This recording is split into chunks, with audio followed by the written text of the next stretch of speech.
Bacaan dari surat Rasul Paulus kepada jemaat di Roma. Saudara-saudara, bukan karena hukum Taurat, Abraham dan keturunannya diberi janji bahwa mereka akan memiliki dunia, melainkan karena kebenaran atas dasar iman. Kebenaran yang berdasarkan iman itu merupakan kasih karunia belaka.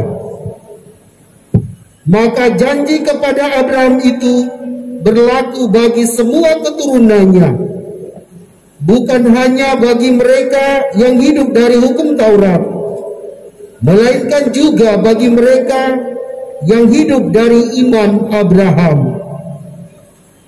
Sebab di hadapan Allah, Abraham adalah bapa kita semua. Seperti ada tertulis, engkau telah kutetapkan menjadi bapa banyak bangsa. Kepada Allah itulah Abraham percaya bahwa Allah yang menghidupkan orang mati dan yang dengan sabdanya menciptakan yang tidak ada menjadi ada. Sebab sekalipun tidak ada dasar untuk berharap, Abraham toh berharap dan percaya bahwa ia akan menjadi bapa banyak bangsa. Sebab Allah telah bersabda kepadanya, begitu banyaklah nanti keturunanmu. Demikianlah sabda Tuhan.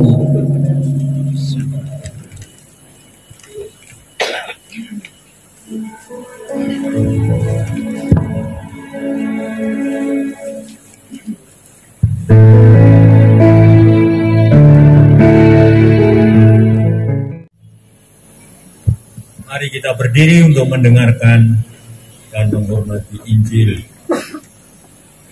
Haleluya, haleluya,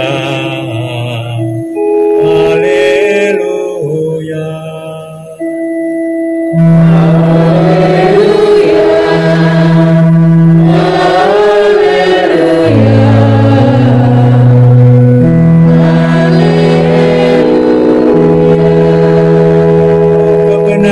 Akan memberi kesaksian tentang aku, dan kalian pun harus memberi kesaksian sabda. Haleluya, haleluya,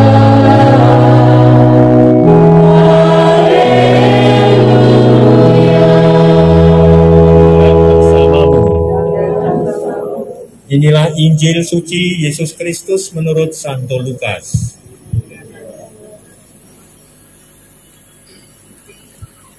Sekali peristiwa, Yesus bersabda kepada murid-muridnya, "Barang siapa mengakui aku di depan manusia, akan diakui pula oleh Anak Manusia di depan para malaikat Allah.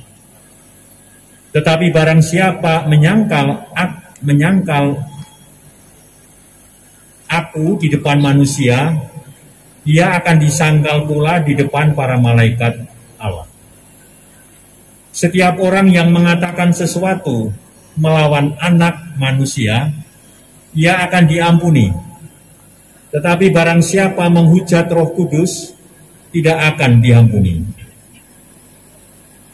Apabila kalian dihadapkan kepada majelis atau pemerintah atau penguasa, janganlah kalian khawatir bagaimana dan apa yang harus kalian katakan untuk membela dirimu. Sebab pada saat itu juga Roh Kudus akan mengajarkan kepadamu apa yang harus kalian katakan." Demikianlah sabda Tuhan. Terpujilah Kristus.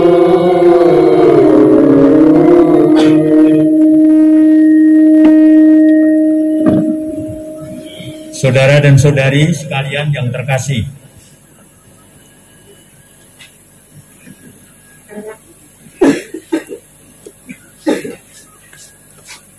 pada tanggal 28 Februari tahun 1965, di tempat ini yang waktu itu berfungsi, ada sebuah bangunan di sini berfungsi sebagai kantor KPS, kantor kepala pemerintah setempat.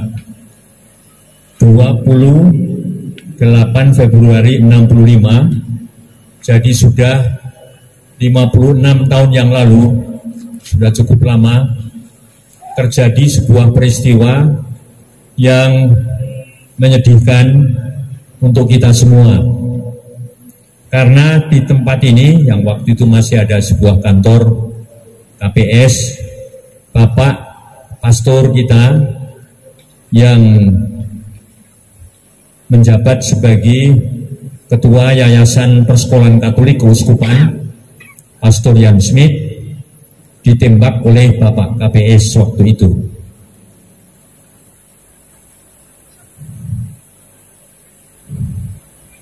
Ini ceritanya panjang, tetapi bisa dikatakan bahwa masalah pokoknya ialah masalah sekolah di Primapun, bahwa di sekolah di Primapun yang sudah berdiri sekolah Yayasan Katolik, Yayasan YBPK, pemerintah mempunyai rencana membangun sekolah negeri. Maka terjadi diskusi agak panjang, alot, masing-masing saling menyampaikan argumentasinya. Terjadi perdebatan yang semakin sengit dalam penjelasan Pater Grewe almarhum, mungkin juga suasana perdebatan pada waktu itu ditandai oleh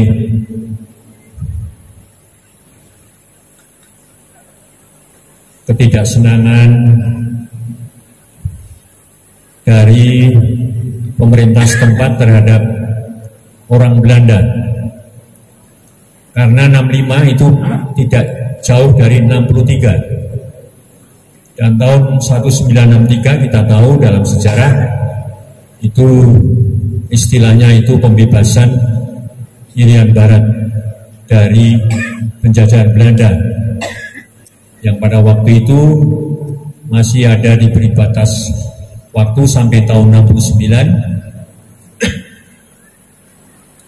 untuk mempertimbangkan secara definitif Papua atau Irian Barat itu masuk bagian mana, masuk NKRI atau akan berdiri sendiri sebagai suatu negara.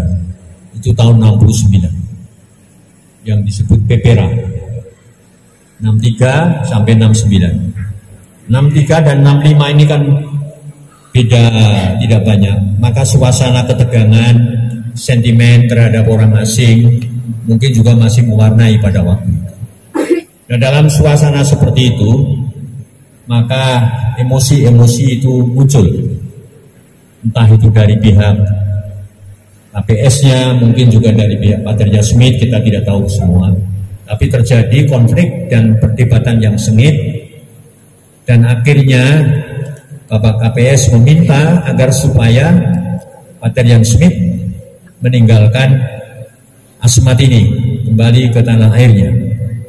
Dia warga Amerika, tetapi sebetulnya dia lahir di Belanda sebagai darah Belanda, tetapi dia kemudian masuk warga Amerika karena kemudian masuk anggota Ordo Salib Suci di Amerika.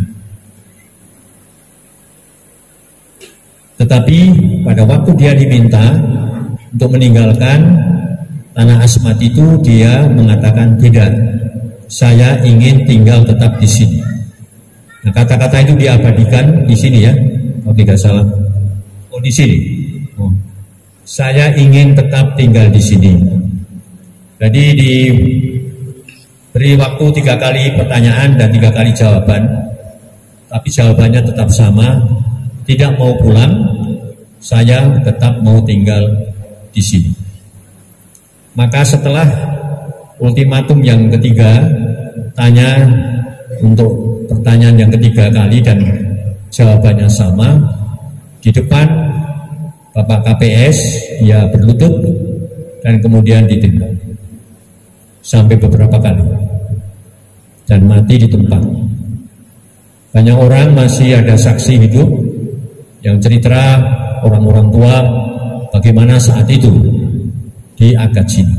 Tidak ada sebuah reaksi-reaksi, tetapi memang sunyi senyap tanda ikut berduka. Kita semua memang menyesal karena memang terjadi kekerasan. Jadi nggak tahu siapa yang salah, tetapi memecahkan masalah dengan menggunakan senjata itu tidak dibenarkan oleh siapapun dan oleh agama apapun, sehingga itu disayangkan. Waktu itu tahun 65 saya masih SD kelas 6 di Yogyakarta. Waktu saya selesai sembahyang di gereja paroki, saya juga putra altar waktu itu, saya mampir ke famili saya yang dekat gereja dan saya membaca dari majalah mingguan yang namanya majalah bahasa Jawanya Probo, itu Peraba, dari majalah itu yang namanya Peraba dalam bahasa Indonesia, tapi waktu itu adalah namanya Probo dengan bahasa Jawa. Saya membaca cerita itu mengenai Pater Jan Smith, bahwa Pater Jan Smith meninggal ditembak di Asmat. Tak terbayangkan bahwa saya akan ke Asmat waktu itu, masih kecil. Nah, saudara-saudara, ini peristiwa yang terjadi di sini. Lalu pada tahun 2000, sekitar tahun 2008 atau 2010 ya, saya tidak ingat lagi. Kemudian pemerintah melalui Dinas Pemuda dan Olahraga membangun patung ini, Ian Smith. Jadi pemerintah mengakui akan kesalahannya juga dan mau membangun pemulihan, rekonsiliasi, dan mengabadikan patung Ian Smith di pinggir kali ini. Jadi ini patung aslinya dibangun oleh pemerintah, dalam hal ini waktu itu Dinas Pemuda dan Olahraga. Diresmikan, saya masih ingat Pater Rudi Rubus yang memimpin misa. Lalu, tetapi ini lebih sebagai sebuah monumen, dan ini masih menjadi bagian dari pengelolaan pemerintah. Kemudian 5 tahun yang lalu, sekitar 6 atau 5 tahun yang lalu, sebelum Bapak Bupati ini menjabat Bupati,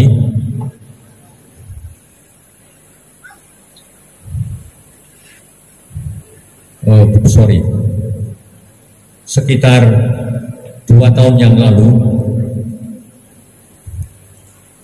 pada waktu di sini masih peralihan menjelang pemilihan. Di sini dipimpin oleh seorang bupati caretaker, seorang bapak bupati orang Jawa yang lahir di mana, Merauke atau di mana begitu, lupa saya namanya. Dan Bapak Bupati caretaker ini meminta kepada pihak sekda agar supaya tanah yang ada di sekitar ini diserahkan kepada keuskupan untuk dikelola. Ini sesungguhnya merupakan tindak lanjut dari Bupati caretaker sebelumnya 5 tahun yang lalu, pada waktu Bapak Eli atau siapa yang mengatakan bahwa tempat sekitar ini pantas dan layak lalu diserahkan kepada keuskupan untuk dikelola. Bapak Bupati yang caretaker yang pertama itu memang merasakan pentingnya amat menghargai, memberikan apresiasi terhadap patung Ian Smith, terhadap Pater Ian Smith yang rela mati di depan banyak orang untuk memperjuangkan suatu sekolah agar supaya tetap eksis, tetap ada. Maka dia mengambil kesimpulan, baiklah kalau tempat ini untuk selanjutnya dikelola oleh keuskupan, didukung juga oleh pemerintah. Nah, Bupati caretaker yang terakhir ini kemudian menyurat kepada Bapak Sekda dan kemudian diproses lebih lanjut sehingga akhirnya diserahkan kepada keuskupan untuk dikelola.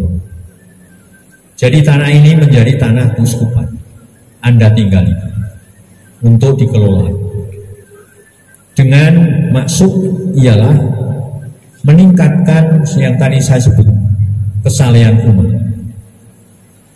Di sini berdoa, diberi kesempatan untuk tinggal di dalam keheningan, di dalam doa, entah pribadi ataupun keluarga, dalam keluarga kecil, dalam kelompok lebih kecil, yang datang dari mana-mana, bukan dari Agat saja, tapi diharapkan juga datang dari tempat-tempat yang jauh.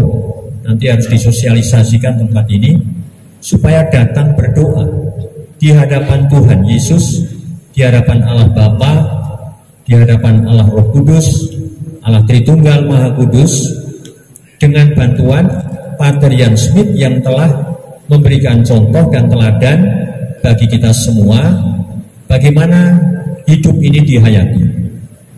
Orang yang rela berkorban untuk nilai-nilai yang baik, memperjuangkan sekolah, tidak menyayangi nyawanya sendiri, tidak menyayangi jiwanya sendiri, tapi rela mau diserahkan Dan ini mengikuti semangat yang telah ditunjukkan oleh Tuhan Yesus penebus kita. Maka pantas kalau Pater Ian Smith bisa dijadikan juga tokoh untuk bisa diikuti semangatnya, yang pernah sendiri langsung jiwa dan raganya hadir di sini dan dialami oleh banyak orang, yang kemungkinan sebagian orang masih menyaksikan dan melihatnya dan bertemu dengan dia. Maka pantas bisa menjadi contoh untuk diikuti semangatnya itu. Inilah yang namanya meningkatkan semangat kesalehan. Jadi tempat ini menjadi tempat doa, dan diharapkan membawa berkat doa-doa ini bagi yang berdoa sendiri, tapi juga bagi tanah Asmat ini.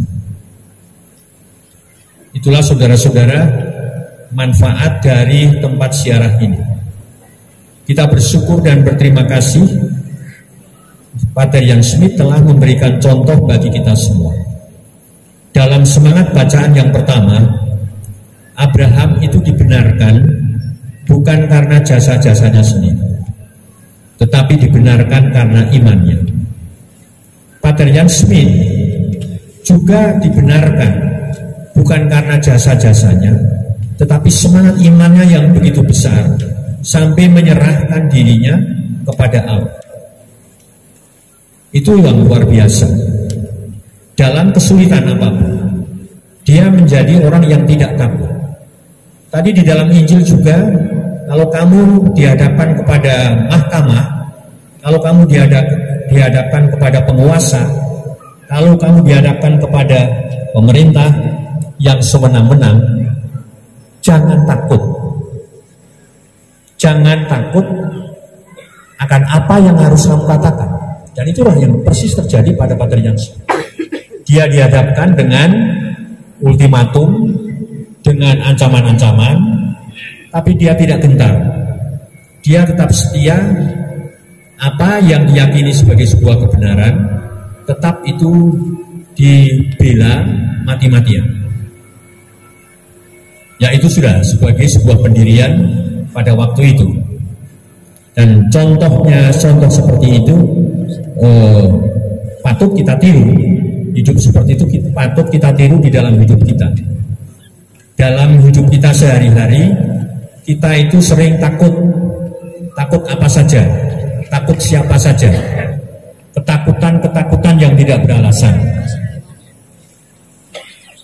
Mungkin kita terpaksa harus kehilangan ini, kehilangan itu, kehilangan harta benda kita, kehilangan apa saja, nama kita. Tetapi dengan contoh dari Pater Ian Smith tadi, diharapkan kita tetap memegang apa yang kita yakini sebagai sebuah kebenaran, sebagaimana diajarkan dan ditunjukkan oleh Tuhan Yesus. Saudara-saudara, mari kita teruskan perayaan Ekaristi ini, dan kita memberkati sekali lagi tempat yang sudah direhab ini. Kita minta Tuhan agar supaya memberkati ini, walaupun pada awal sudah diberkati, tapi karena ini dibugar, kita perciki dengan air suci lagi, agar supaya patung Ian Smith yang diberkati Tuhan menjadi sarana yang bisa mendatangkan rahmat bagi kita semua. Juga tempat ini, tempat saudara-saudara berdoa, akan diperciki juga.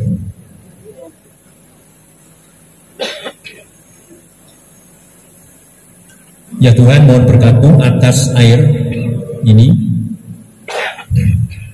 bersama garam yang dicampurkan dengan air ini. Semoga menjadi tanda kehadiran-Mu, dan semua, baik benda maupun orang-orang yang menggunakan tempat ini, dengan berkat dari air suci ini, mereka semua mendapatkan berkat-berkat yang tercurahkan kepada mereka. Semoga dengan bantuan Pater Ian Smith, doa-doa mereka Kau kabulkan, dan Kau berikan rahmat yang dibutuhkan oleh setiap orang yang berdoa di tempat ini. Dalam nama Bapa dan Putra dan Roh Kudus.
Yeah.